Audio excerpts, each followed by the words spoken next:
I start questioning at this age, at 35, if Izzy's chin is kind of gone. And the reason why I say that is Sean was able to hurt him in the first round. Yep. He's been in trouble before in some of his past fights. I mean, Alex obviously finished him also too in the 5th round. I mean, we saw it with Anderson Silva, and they're very similar body styles, very similar fighting styles. Everything was pretty similar with the two of them. You got Anderson and him, both the same weight class. It's almost like, look, they've done so much in the boxing world. They probably spar and train a lot of kickboxing and boxing, takedown defense, keeping it on the feet. And ultimately, your chin eventually gets checked. There's something uniquely and oddly different all in the same time, where Izzy, like, watch the beginning of his career when he got into the UFC, his footwork, the way he would slide out, his awareness, and obviously those are lower level guys as he slowly but steadily climbed the competition ladder. Now, you watch the way he moved and reacted to how he moved and reacted in this fight with DDP. And let's be honest, the attributes of DDP, he's not the fastest guy.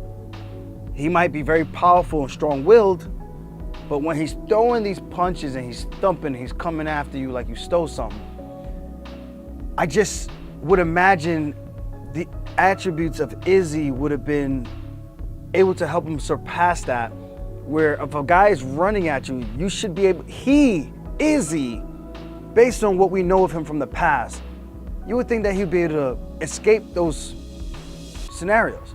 Sliding his feet, being the faster opponent. And I couldn't tell, it just looked like he looked older, he looked slightly slower. No, there's some technical things too that he's doing differently that he never did before. He's always been magical defensively. He's always been magical defensively. He's been an incredible counter striker.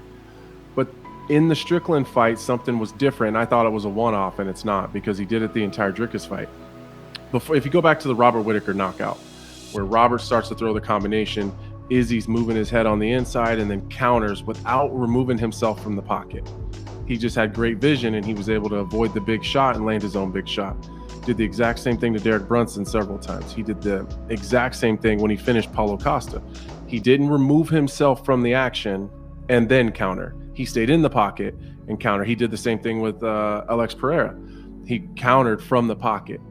With Strickland, once after he got hurt by Strickland and dropped and almost finished, he never stayed in the pocket to exchange. He always wanted to retreat, get safe, and then go. Well, by that time, it's too late. And he did that a lot with Dricus Du Plessis. You made a point to me, Dean, that's like he got knocked out bad by Alex Pereira, and then he was able to come back and avenge that loss. But you said this guy's just not reacting to shots as well anymore. And when he gets hit, he kind of doesn't want to be in there anymore. I think maybe there's a possibility that Izzy is just sick of getting hit, dude. I mean, he's had 80 kickboxing fights, a long MMA career. Right. I think, I am not seeing him react to taking shots, and I know that Dricus hits hard, but we're talking about this change and of his willingness to stand in the pocket. That's been recent. I do think you're right. There comes a point, and it's not the shots that didn't buzz you before are now buzzing you. It's the shots that you used to be able to take, and you didn't feel that buzz going down your spine. Now you do, and it starts to upset your balance, and it starts to make you have to take steps back instead of going forward. And I do think it just happens. It's just part of being in the fight game. You get hit enough, eventually your body just doesn't take the same shots. We've seen it with too many fighters. Chuck Liddell is one of the best examples. And only Israel can answer these questions for us, right? I'm just an observer watching this masterpiece. Well, this fight take place in front of us, because some of you guys are going to say it's not a masterpiece, it's just sloppy, blah, blah, blah. Okay, but we're watching this fight take place in front of us, and this is what I'm noticing.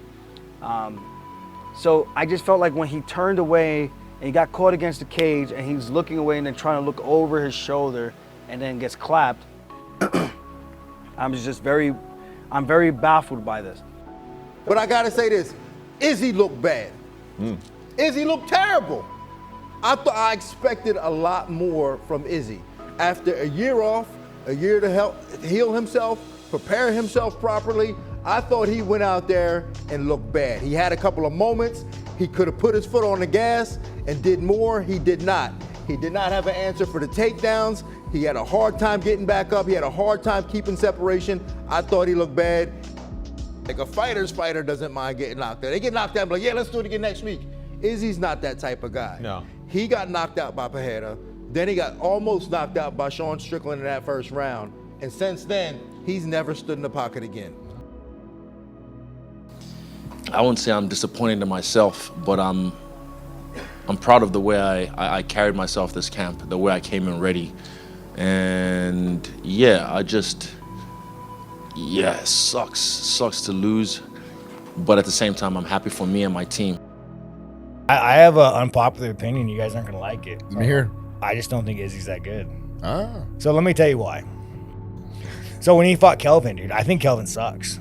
So like everyone's like, oh man, Izzy's this and that. Like, dude, I've sparred Kelvin so many times where I'm like, you kind of had a close fight with Kelvin. Yeah. Like, you're not that good.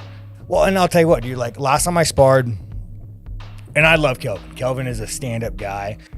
It was at King's, and we're just moving. I'm just flowing. He hits me so hard. I'm like, all right, I guess we're fighting now, Kelvin.